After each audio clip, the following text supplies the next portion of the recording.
This is Providence Television International, the game changer. Stand by for the next program.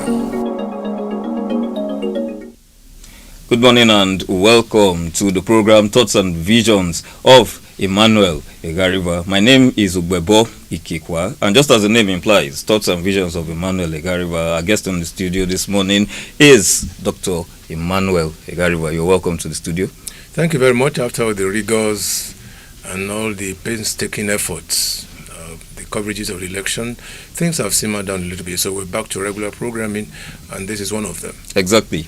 Well, on the program this morning, we'll be looking at the topic Indecent dressing among youths. Quite an interesting topic. I know that the majority of you have been looking forward to that. But just before we delve full time into discussing this topic, Dr. Emmanuel Egariba has something for us.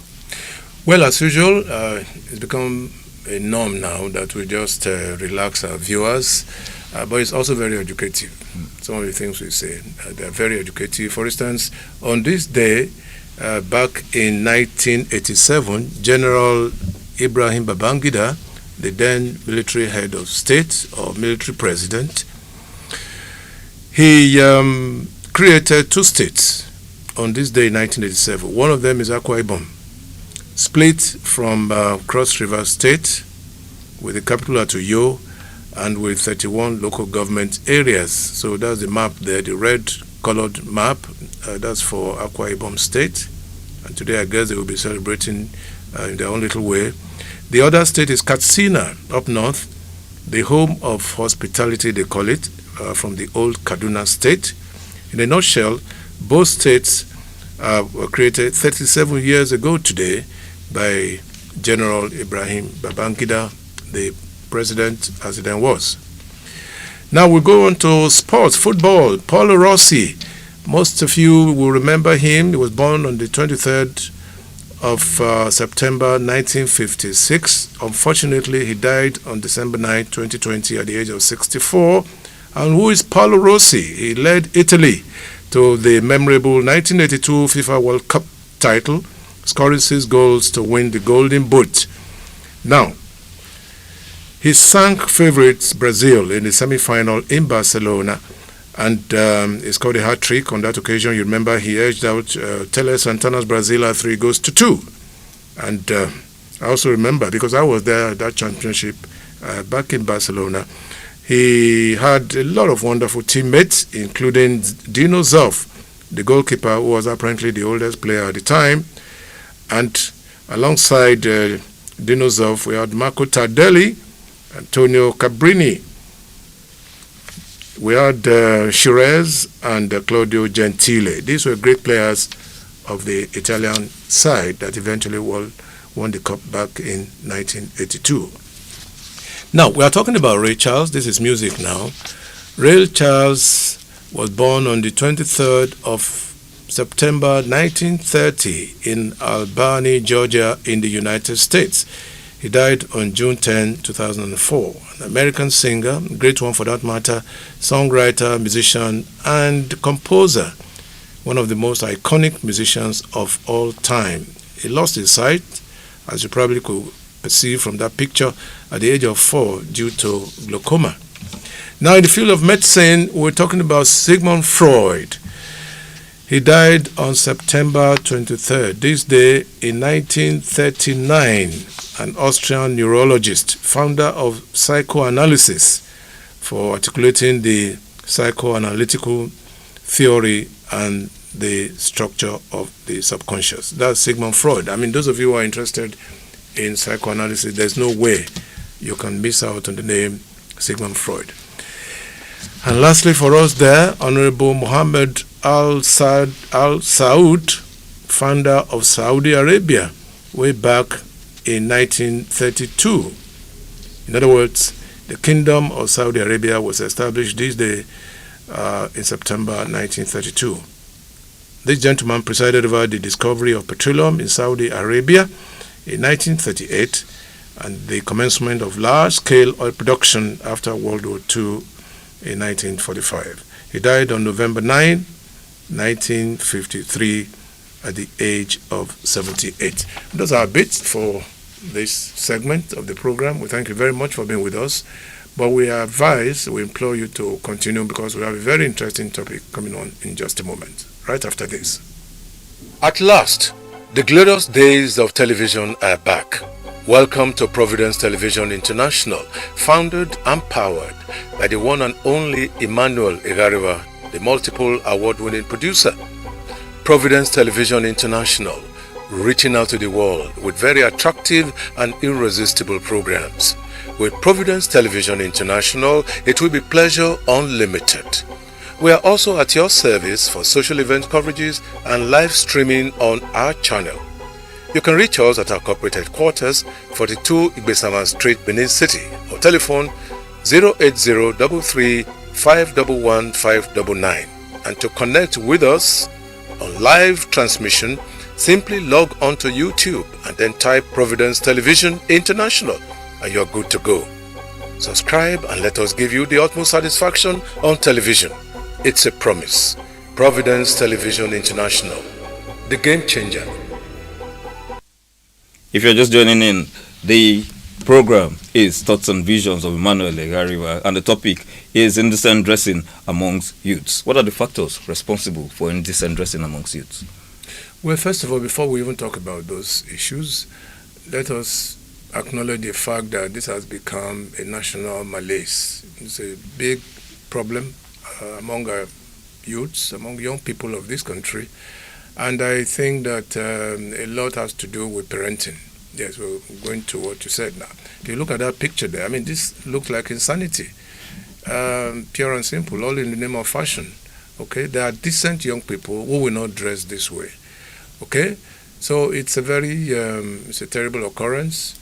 And I believe that the whole thing starts from the home, really. Now it dovetails into the tertiary institutions. Some of them, they are very careless about the way they dress, thinking that will attract men. But ideally, it doesn't. Quite frankly, it doesn't. Because the way some of our girls dress these days, it keeps away men who are potential suitors. So even the men, look at the picture out there on the left of the screen, what they call it now, low waist or something. This just doesn't make sense. It doesn't. Because if you look at it, it's like people want drugs or some other substances. So I believe that it's a societal problem. Okay. And government must also look at it. That's why we have the Ministry of Women Affairs, social development and things like that. They should do their job appropriately. Because these youths, they are misguided. They are misguided and they carry these things on to their siblings, but then some of them were grown up, and they copy them. But again, unfortunately, some parents, you'll be surprised, some parents even dress this way. I was about to come some to parents that. dress this way. In the course of the program, we'll look at it. You see some 40-year-olds, real mature adults, who still sag. Could this be due to ignorance? No, it's not. It's not. It's, as I said, they are misguided. Okay. And they want to follow the trends in fashion. But these things have a limit. You must understand that fashion is not synonymous with bad dressing. It's not. You can dress decently and still be fashionable. Okay? And you can't be wrong if you dress properly. You can't. Because if you dress badly, it flows. And the way people think about it, it flows, excuse me, it flows from parental background. Why do young people dress like this? Some of them, of course, are impressionable. They pick up these things for their parents, particularly housewives and their mothers. They pick these things from them, and it's a terrible thing.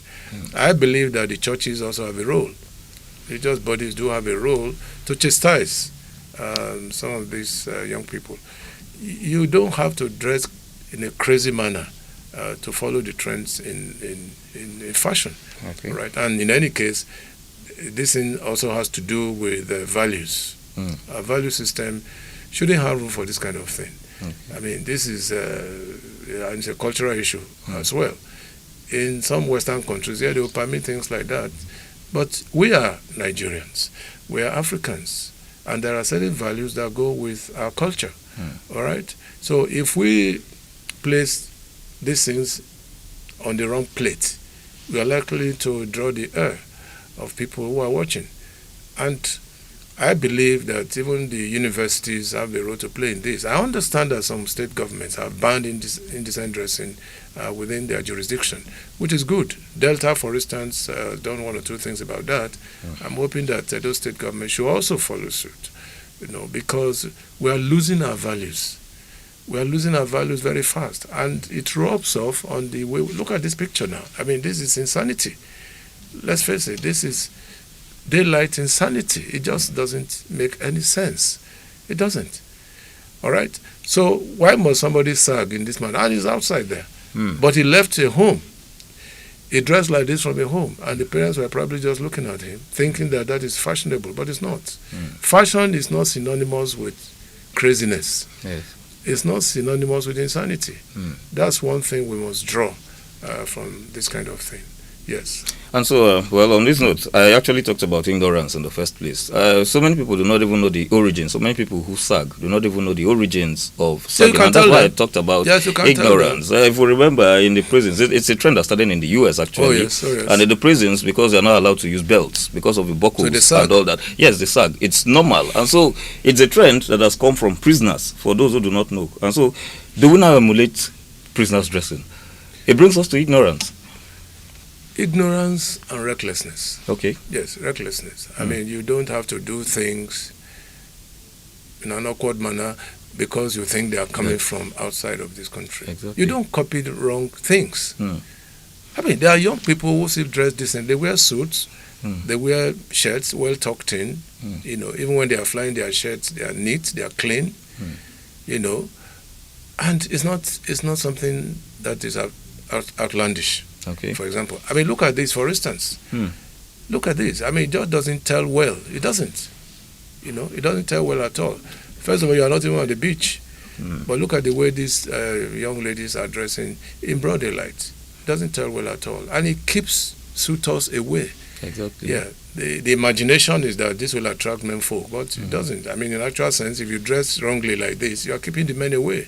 Because they believe that you've not been properly brought up, for instance, and that you are likely to do things that are outrageous when you get into marriage. So we must, as parents, we must let our children know that there are red lines. Okay. Yes, there are red lines. Even for young ladies who have children, you must impact this thing on the young people, because if they see you doing the wrong thing, they will copy. Particularly because children are very impressionable. All right. Jokingly, a few minutes ago, I was asking Jane, the young lady who mans the MCR, do you like it? She said no. In fact, she screamed, and she doesn't like it. And I asked, were you allowed to do this in the university? She said no. I mean, she's a graduate of the University of Benin, for example, and I also went to the University of Benin, and I know that the authorities are very, very hard. With kudos to the University of Benin, but I don't know of other institutions. Okay. I mean, when I was in Faculty of Law in those days, you didn't need to be told. You dress properly, because as a law student, you're already looking forward to being a lawyer, so you must dress properly. Yeah, but it was a general thing in the university. I don't know the situation in other universities. Yes, I don't, but I can vouch for the University of Benin. Most of them dress properly. Okay. Yes. And so, coming down to enforcement, first of all, I like the fact that you talked about parenting. Because I really want us to hammer on that. When it comes to these issues of moral values, it is supposed to start from the home. The caliber of parents that we have today, how do you now address this issue as regards indecent dressing? I said it before. I mean, some young ladies who are married, who are housewives, who are mothers, they close their eyes to indecent dressing by their young children. Okay. Because these things can start from a very tender age, from the age of 9, 10, 11. Exactly. Yes, they start from a very tender age, thinking of, modern day environment. I mean, there are young girls, young boys, 10, 11, who are already carried within the web of this phenomenon, and it is outrageous, quite outrageous. The men are not, they are not likely to do things this way. You can see the population of girls who do indecent dressing is more. Yes, I mean, going by the number of people we have on the streets, the number of people who do indecent dressing, girls are clearly outnumber the boys. All right, the boys will sag, but they don't go naked. The girls go naked, so to speak. The boys usually don't go naked. They stop at sagging, like that one now. They stop at sagging. But if you compare, the girls do something more outrageous and more. Look at it. You can compare and contrast. All right. It's just that we didn't want to show some others. Yeah, because they were more too disturbing. Yeah, exactly. I mean, they are too graphic. Yeah. You can't show that on television. But these ones, yes, you can tell. And some of these girls, they wear these things to the church. I was about to come Some there. of them wear things like this to the church. And the pastors are happy about it. Some of them who are loose, who have no consciousness. Okay. They get carried away by the way these girls dress, and they don't talk about it. All they know is, the girls will bring money and stuff like that, but you don't talk about the way they dress. Even in the house of God, you don't, which is a very big minus for evangelization. So we must also address the issues from the house of God, as it were. Okay. All right, yes. All right. If I remember some time ago, in one of the northern states, in the course of introduction of the Sharia law, ladies, especially who dressed indecently, were being ordered to be flogged publicly in the streets. Does this breach the right of a person to freedom of expression? No, that's offhand, obviously. I mean, I won't support that. Okay. I won't support that. Okay. The law, to some extent, will protect the way you dress, to some extent. Okay. But if you dress indecently, I think it is incumbent on state governments to advise and to nurture the right values to the advantage of these young people who, as I said, may just be misguided.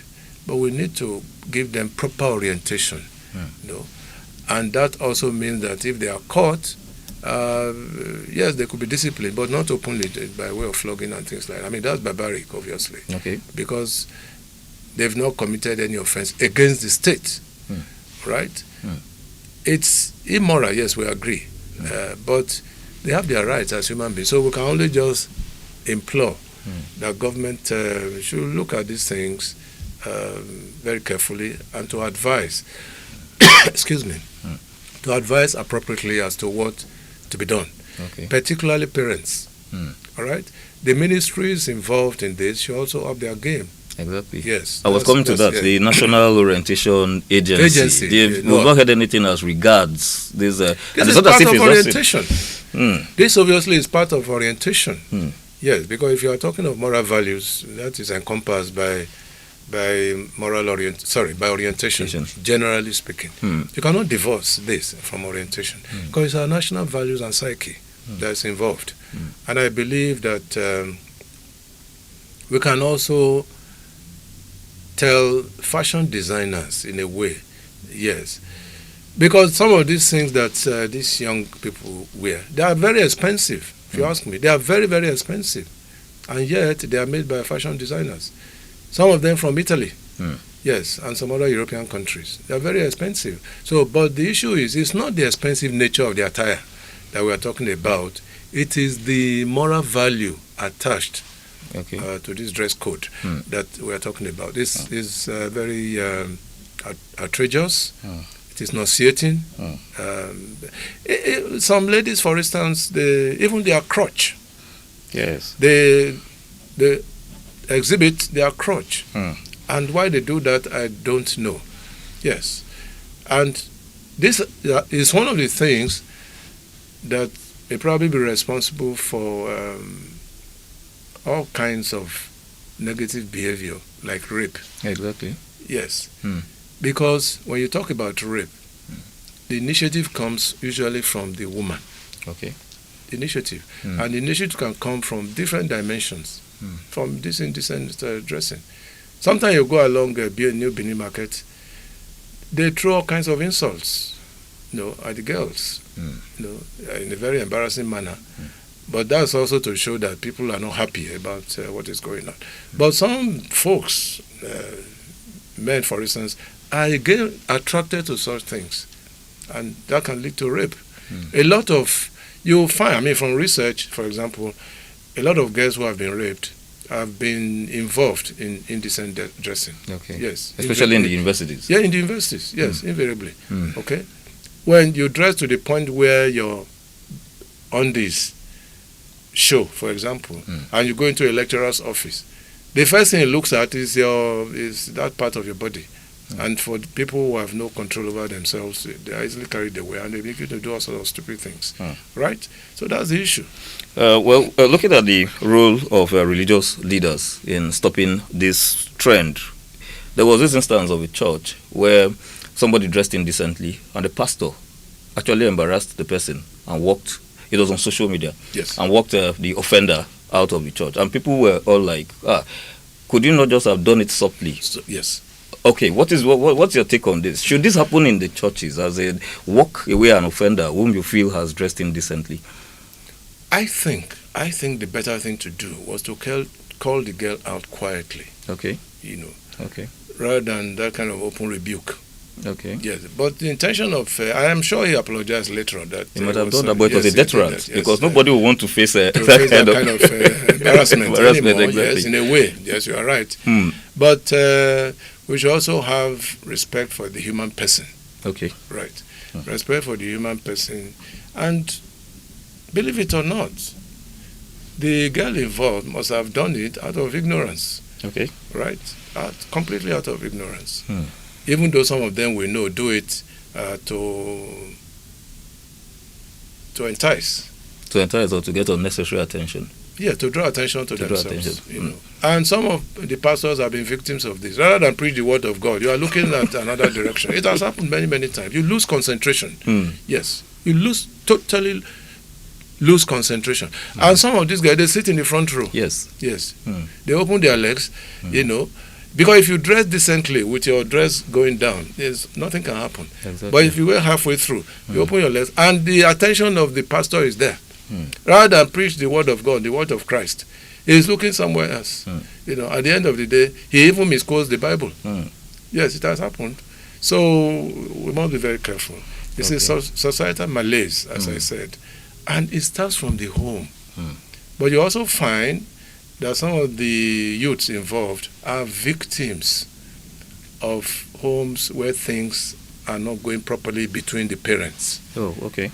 Yes, things are not going properly between the parents, because if they are, and if things go well within these people, within the union, two of them will put their voices together to chastise. Okay. It's not the duty of one parent alone. Both of them have to. But in most cases, the man is never around. He's busy looking for money, chasing naira all over the place. So it's the woman. And if you don't curb it well and the child grows with it, it becomes the norm. All right. It becomes the norm. So you must curb it at a very early age. Okay. But where there's no control, then something else can happen. Okay. Yes. We used to have, at the time, and I think we still do have, juvenile correction centers. Do you think that cases of indecent dressing should be forwarded? As in the oh yes, why not? It should be forwarded to juvenile correction centers. They used to call it welfare. Yes, welfare, exactly. Welfare. I don't know if it exists now anymore. They used to call it. There was one very close to our studio, our broadcasting house here at Area Street. Okay. And I think this falls within their purview. Okay. Yes. And particularly if you have recalcitrant children, they dress wrongly and you tell them they continue with it, and you take them to welfare. Okay. Yes. And I don't know if it's still in existence, but if it's not, then they can create one to deal with issues such as this. Okay. It is not criminal in nature. It's against morality. And there's a difference between law and morality. Right. It is not, it's not a criminal offense in the sense that it's against the state, as it were. Yeah. But it has to do with morality. The basic foundation of our value system. That's what it is. Okay. And it must be discouraged by all and sundry. Okay, and so on the final note, our customs, those that are supposed to be the guardians of our customs are not even saying anything about it, as in the traditional rulers. Is this a fault? I think, as far as I know, some of them have been talking. Um, but it's not as if we are saying, oh no, they are old-fashioned and things. No, I'm not old-fashioned by any stretch of the imagination. I'm just saying that our girls, particularly the girls, they need to dress decently. Okay. They need to. And if you dress wrongly, the perception that people have about you is that you are a whore. Yes, you are a lady of easy virtue, to say that mildly. Yes, if you dress, if you go to the jury, you see the way girls, call girls and things, the way they dress. They dress to attract men. And some of them carry this attitude to the nearby environment in broad daylight. Okay? So, it is wrong, it is condemnable, and I believe it is ungodly. Okay. Yes. And it cannot be justified by any stretch of the imagination. It cannot. Because if you dress wrongly, it's self-abuse to even start with. It's self-abuse. So you must dress appropriately. And what does it take to dress appropriately? Nothing. Okay? Nothing. Just wear dresses that can conceal those vital parts of your body. That can conceal. If you let go, I'm sorry we can't use some of those pictures on television, but some of them with all the cleavages, and things showing, with boobs and things like that. Not justifiable. And again, the social media is awash with things coming out from Nollywood and things like that. And I'm sorry to say this, some of them dress to kill, in quotes. Yeah. Yes. And because young girls are impressionable, they copy very easily. Don't you see what young girls are doing now? Even their bots, they take special injections to blood. And some of them have died through the process. Exactly. Okay? Just, God has created you in a way that is pleasant to the good Lord himself and to you yourself. They now begin to take drugs to blow up their boobs and their butts. It doesn't make sense. It doesn't. Some of them even go as far as, oh no, the dress I'm going to wear, let it match with my skin. And they begin to do all kinds of... discoloration and... yes, they begin to color their bodies, which lead ultimately to cancer of the skin. Yeah, dermatologists, skin experts will tell you that. All right? Skin problems, notably skin cancer. And this is part of fashion. Yes, God has created in a way. Why are you changing it? And so just before we go... Yeah, look at what happened to Michael Jackson. I'm sorry, of blessed memory. God created a fine young man, beautiful, handsome young man. He created a different person from himself. And the end was unpleasant, yes. And so just before we go, this trend, it's a borrowed custom. It is. It is a borrowed custom. And so that was why I talked initially about the custodians of our customs not actually doing anything about it, because these are borrowed cultures that have been allowed to thrive presently.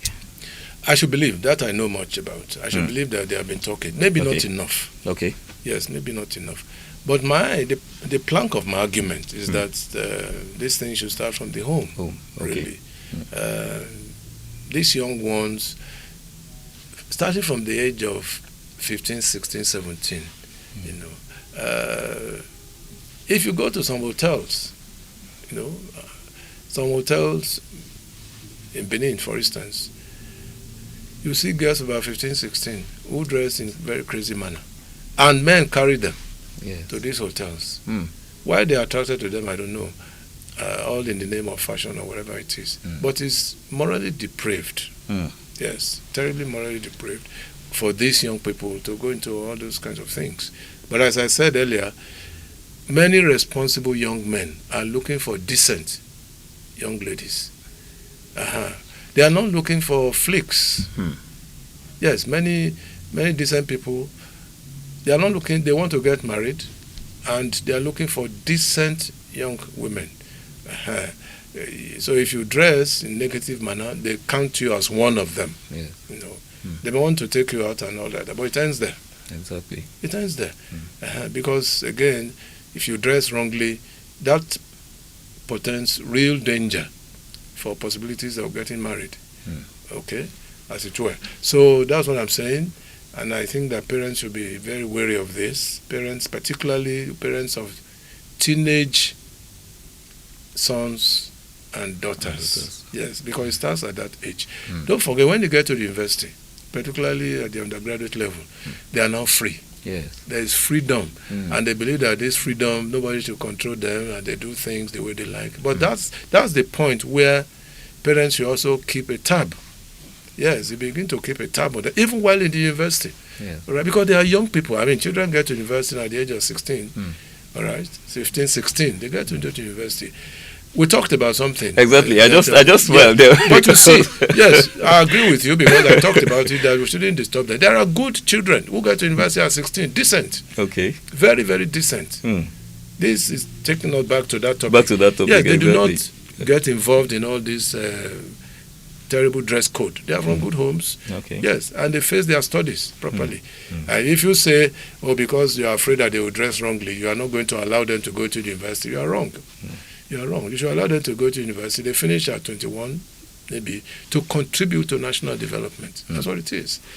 But that's taking us out. That's taking us out. Yes. Well, but all the same, I've always said it, that anytime I am having quite a discussion with Dr. Egariba, I just wanted to go on and on. But the lady behind the camera at the MCR will never allow me to do that. And for other programs' sake, we will not eat into that time. It has been a wonderful session with you once again, as usual. Thank you so much for coming. Thank you very much, and I hope that we can get responses on this basis. People exactly. should tap onto comment section. Yes. Let us get to know what you are thinking about this, and please let people know what we have been discussing by sharing, subscribing and sharing. Yes, that's right. Well, on this note, I want to say once again, thanks so much for coming. Dr. Gariba has just said it. For those of you who have not yet keyed into subscribing to our station, please do, so that you'll be updated as soon as any of our programs come up. On this note, I want to say once again, thanks for watching. Do have a wonderful day ahead.